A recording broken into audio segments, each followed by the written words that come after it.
안녕하세요. 사랑하는 성도님, 부활의 주님이 우리와 함께 하십니다. 우리와 함께 하시는 주님을 찬양합니다. 기도합시다. 주님의 사랑과 은혜 감사드립니다. 오늘도 주님께서 저희들에게 주시는 하루, 복된 하루, 희망의 하루, 승리의 하루, 치유의 하루가 되기를 원합니다. 저희가 어떤 상황에 처하든 주님을 의지하고 바라보며 또 주님 말씀 붙잡고 넉넉히 이겨낼 수 있도록 오늘도 저희들에게 주님의 거룩한 음성으로 채워주시옵소서.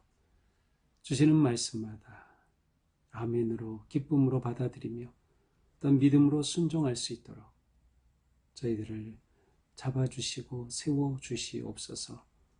오늘도 말씀 앞에 우리가 서서 온전히 주님을 바라보고 의지하고 신뢰할 수 있도록 함께하여 주시옵소서.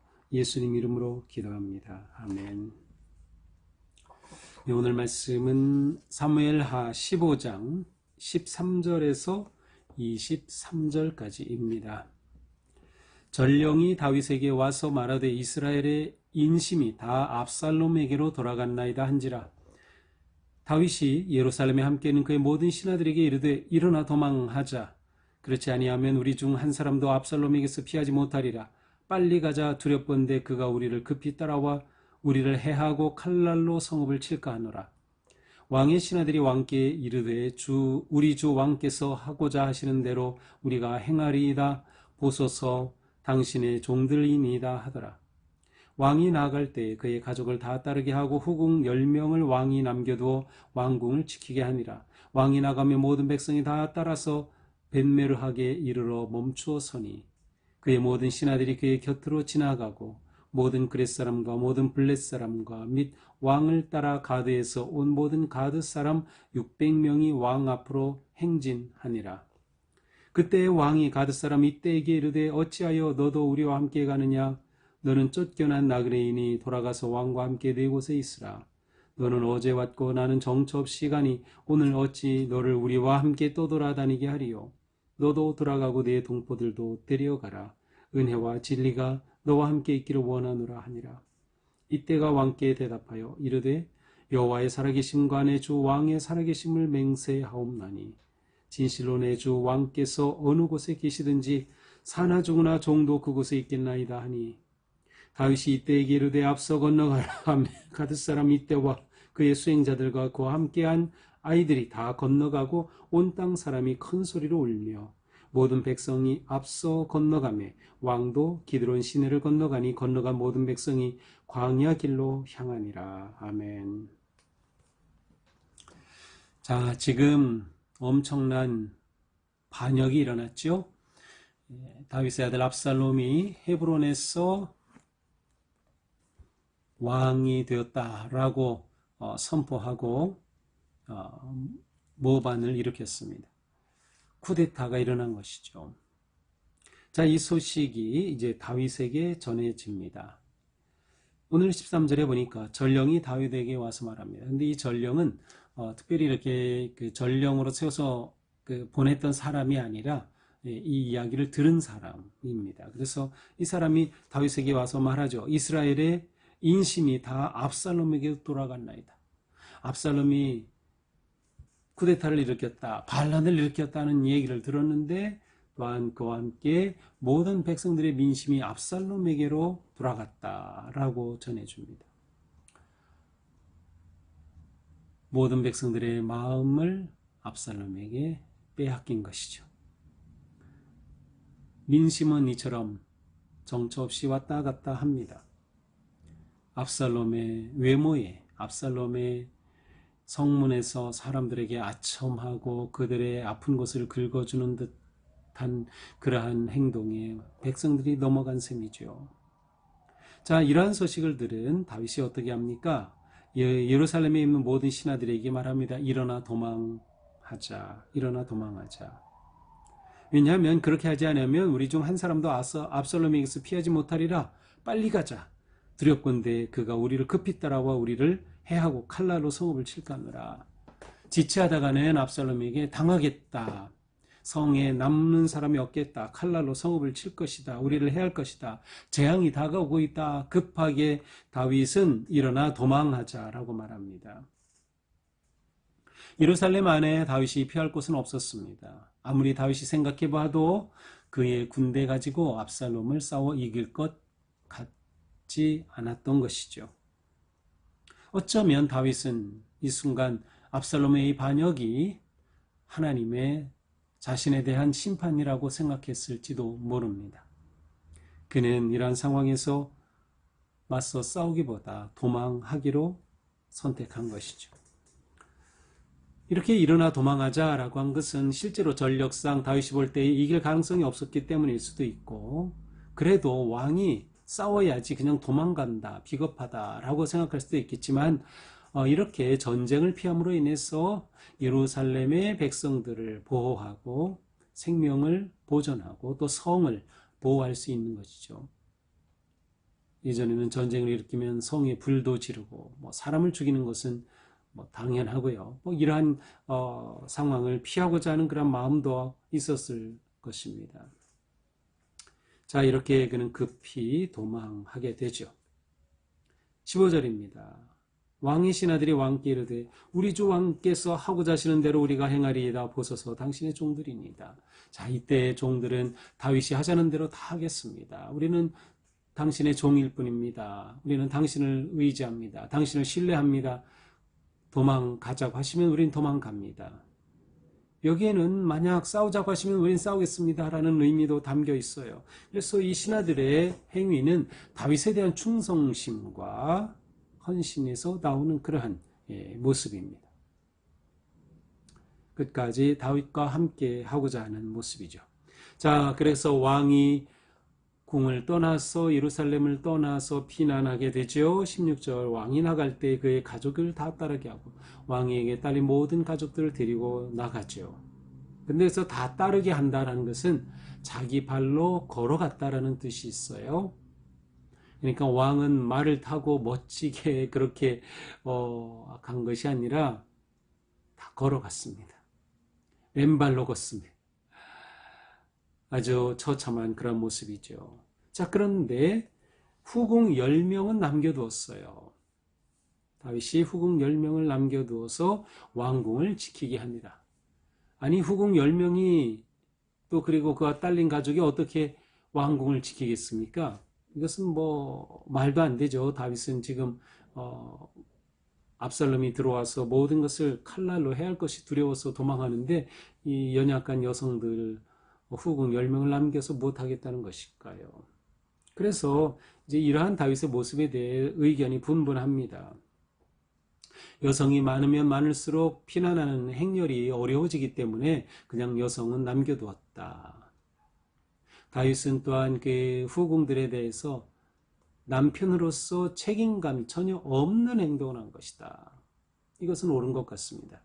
이렇게 하면 안 되죠. 이렇게 하면 안 되죠.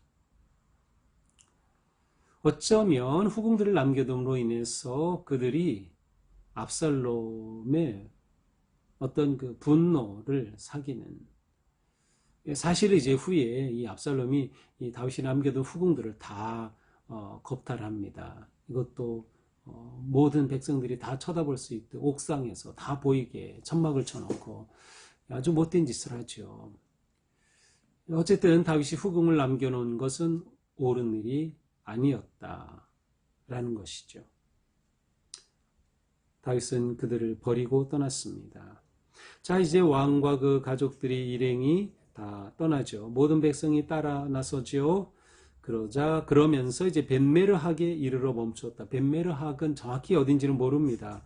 이제 성경의 해설은 보니까 멀리 떨어지는 먼 궁이다. 이렇게 되어 있는데 아마도 이 예루살렘의 경계에는 끝집이 아닐까 이런 생각이 듭니다. 그래서 아주 멀리 있는 게 아니고 예루살렘으로 내려와서 바로 이제 기드론 시내를 건너게 되기 때문에 그 끝에 있는 어떤 집이라고 생각이 돼요. 그것에 이르러서 멈춥니다.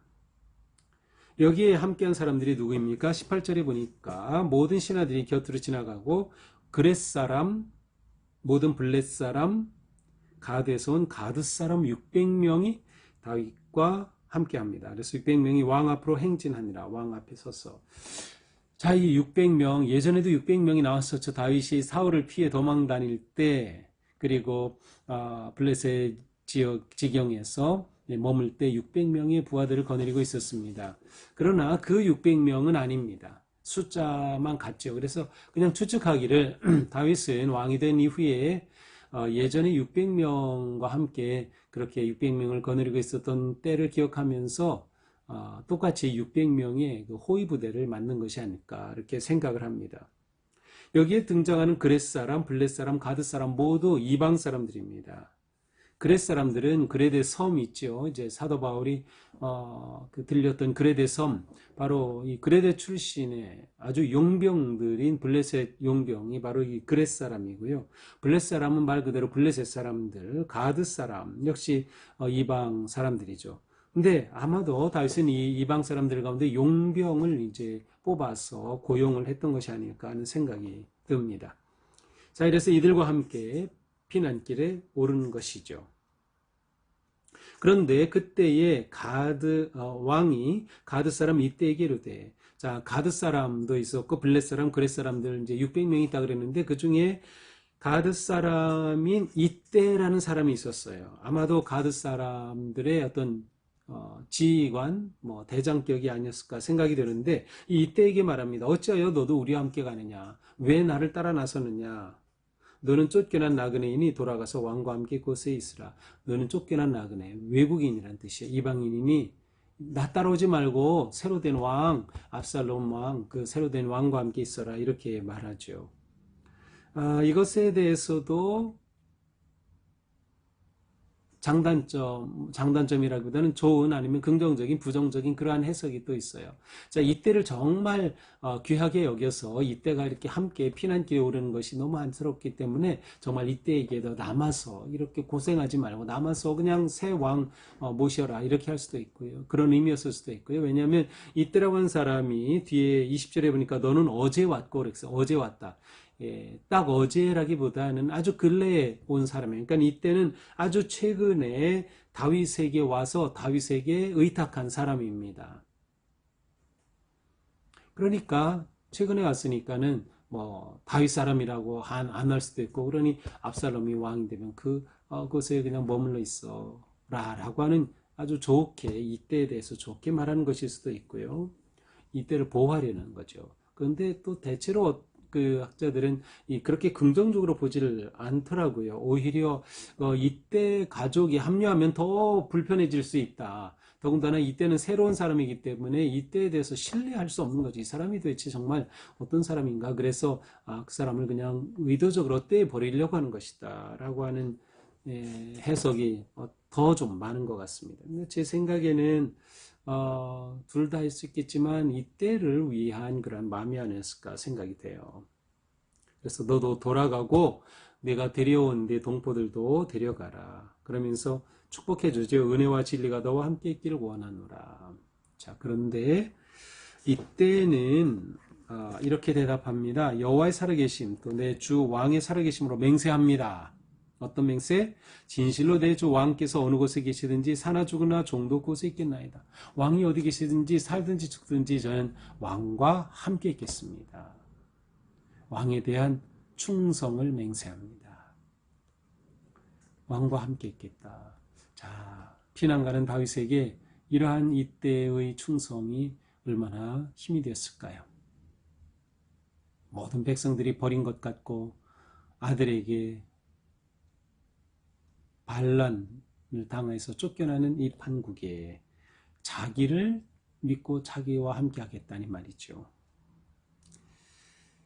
그러자 결국 다윗은 이때에게 말하죠. 앞서 건너가라. 그래서 이제 이때와 그 일행을 앞서 건너가게 합니다. 그러자 가드 사람 이때와 수행자들이 그와 함께한 아이들이 다 건너갔다. 그래서 아이들은 노약자들 전체를 포함하는 뜻입니다. 꼭 어린아이만이 아니라 도움이 필요한 그런 사람들. 자, 그러니까 이 피난 일행에 이러한 다양한 사람들이 다 들어와 있음을 알 수 있어요. 자, 이렇게 피난 가는데 23절 온 땅 사람이 큰 소리를 울고 다윗의 피난 가는 일행을 보면서 그 땅에 많은 사람들이 백성들이 그것을 보고 막 울고 통곡합니다. 또 모든 백성이 앞서 건너가며 왕도 기드론 시내를 건너가니 건너가 모든 백성이 광야길로 행하니라. 이렇게 기드론 시내를 건너가면 이제 광야길로 들어가는 거죠. 기드론 시내는 시내라고 됐지만 물은 거의 흐르지 않고요. 와디입니다. 와디는 이제 아주 우기 때 비가 많이 왔을 때만 잠깐 흐르는 곳이 와디인데 이 기드론 시내는 와디예요. 그래서 성지순례 가신 분들은 감람산에서 저쪽 건너편으로 골든 그 금으로 된 돔을 보셨죠? 예루살렘. 바로 그 중간에 감람산과 예루살렘 중간에 있는 그 계곡이 기드론 계곡입니다. 이 기드론 계곡은 아주 유명하죠. 예수님께서도 예루살렘에서 기드론 계곡을 건너서 감람산으로 가셔서 거기서 기도하시다가 잡히셨죠. 이러한 기드론 계곡, 이스라엘의 역사가 담겨 있는 거죠. 이 기드론 계곡을 예루살렘 쪽으로 건너가면 거룩한 도성으로 들어가는 것, 그것으로 바깥쪽으로 빠져나가면 광야로 나가는 것, 그러한 위치가 바로 기드론입니다. 자, 이것이 오늘의 말씀이죠. 오늘의 말씀입니다. 자, 오늘 말씀을 보면서 우리는 다윗에게 또다시 시작된 그러한 슬픔의 광야의 길을 보게 됩니다. 그래서 저는 이것을 그냥 믿음의 순례길이라고 하는 모습으로 한번 이렇게 우리의 신앙의 길과 함께 이렇게 겹쳐서 생각해 봤어요. 믿음의 순례길. 자, 우리의 믿음의 순례길에는 광야의 여정도 있다. 광야의 여정도 있다. 다윗에게 광야가 있었고 엄청난 광야가 있었죠. 사울 때에. 그러나 그 광야를 지나 왕이 되었고 영광스럽고 승리한 그런 왕이 되었는데 이제 또다시 광야 길로 쫓겨납니다. 우리 인생에는 광야 길이 종종 다가옵니다. 예기치 않게 다가오기도 하고 내 실수로 다가오기도 하고 내 잘못으로 다가오기도 하고 다른 사람의 범죄로 인해 오기도 하고 우리 원인은 여러 가지만 우리 인생에 많은 광야길이 놓여 있습니다.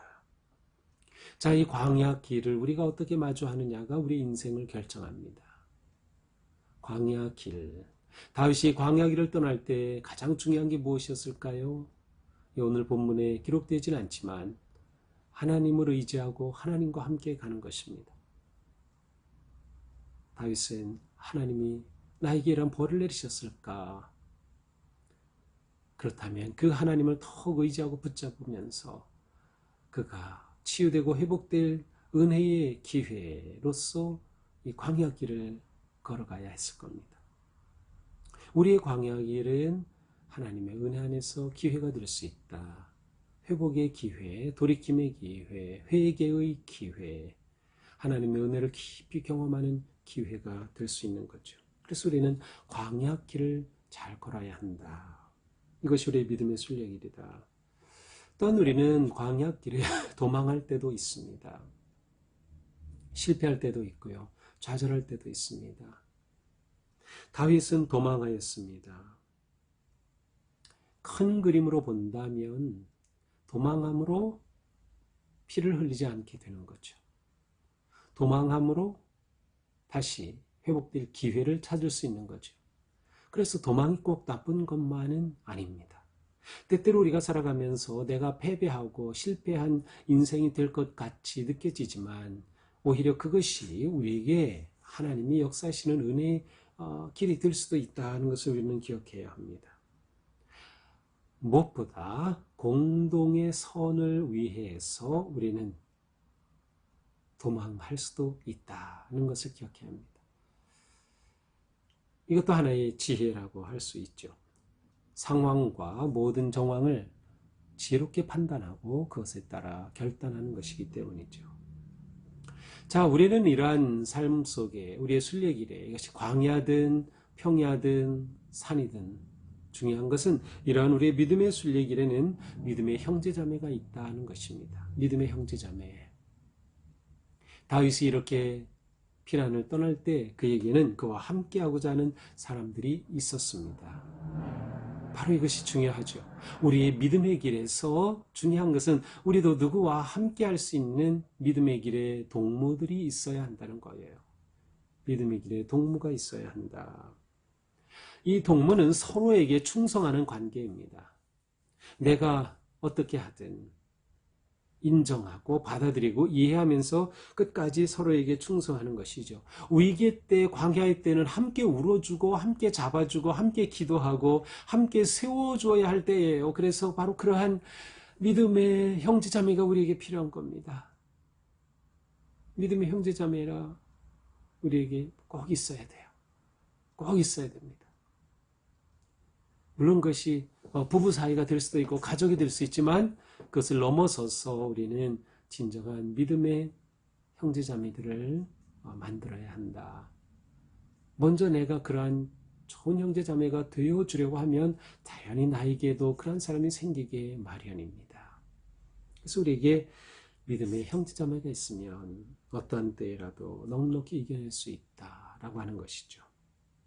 자, 우리는 언제나 하나님 편에서 하나님을 선택해야 합니다. 이 가드 사람 이때는 이 중요한 순간에 다윗을 선택했습니다. 그가 다윗이 하나님 편이라고 생각했기에 선택했을까요? 그것은 모릅니다. 그러나 그는 다윗을 선택했어요. 지혜로운 선택이었죠. 지금으로서는 가장 어리석어 보이지만 그러나 나중에 이것은 최고의 선택이었음을 알 수 있어요. 우리가 믿음의 순례길을 걸을 때 이러한 지혜가 필요하다. 영적 지혜이지요. 우리가 언제나 하나님을 선택하고 하나님 편에 있기로 할 때 하나님께서 어떤 우리의 편이 되어 주실 것이다. 그래서 우리는 항상 하나님을 선택하고 하나님 편에 있기로 선택하는 지혜로운 성도가 되어서 우리의 믿음의 순례길 끝까지 달리며 승리하는 그런 복된 성도들이 되기를 축복합니다. 기도하겠습니다. 주님, 우리가 살아가는 믿음의 길에도 광야가 나타나고 예기치 않은 도전과 실패와 두려움이 찾아오곤 합니다. 그러나 어떤 상황에서든지 끝까지 하나님을 바라보게 하여 주시고 의지하게 하여 주시고 또한 서로 믿음의 아름다운 관계 속에서 서로를 축복하고 기도하고 세워주며 함께 든든히 세워져가는 저희들이 되게 하여 주시옵소서. 예수님 이름으로 기도합니다. 아멘. 네, 오늘도 주님의 은혜 안에서 우리 삶이 이처럼 거룩하고 또 지혜롭고 복된 광야의 길, 또 순례의 길 걷는 우리 모두가 되기를 축복합니다. 사랑합니다.